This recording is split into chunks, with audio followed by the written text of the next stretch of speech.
मीरा भाईंदरमध्ये पोलिसांनी सर्वात मोठी कारवाई केली आहे। तब्बल 12,000 कोटींच्या ड्रग फॅक्टरीवर छापा टाकण्यात आलाय। एमडी ड्रगच्या फॅक्टरीवर ही छापेमारी करण्यात आली आहे। 32,000 लिटरचा कच्चा माल यावेळेला पोलिसांनी जप्त केलाय। 13 जणांना पोलिसांनी अटक केली आहे आणि यामध्ये 200 ग्रॅम ड्रग्सचे धागे दोरे फॅक्टरीपर्यंत पोहोचले आणि त्यानंतर या फॅक्टरीवर कारवाई करण्यात आलेली आहे। अधिक माहितीसाठी जाऊयात, आपले प्रतिनिधी अश्विनी पांडे आपल्या सोबत आहेत। अश्विनी, काय माहिती द्याल सविस्तर? मीरा भाईंदर पोलीसचे जे कमिशनर आहेत निकेत कौशिक यांच्या मार्गदर्शनाखाली ही कारवाई करण्यात आली आहे।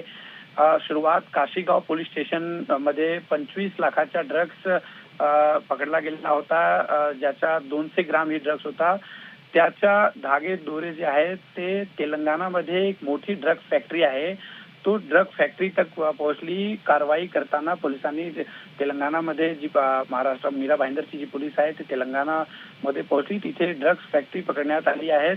32,000 लिटर इतका ड्रग जे रॉ मटेरियल आहे तो जप्त करण्यात आला आहे, ज्याची किंमत जवळपास 12,000 कोटी इतकी आहे। ही मोठी कारवाई आहे।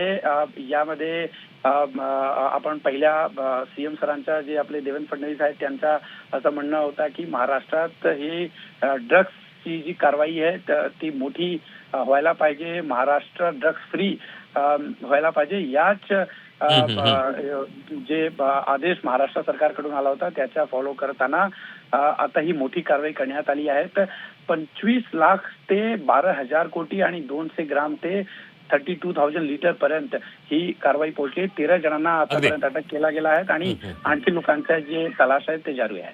अगदी धन्यवाद अश्विनी दिलेल्या सविस्तर माहितीबद्दल।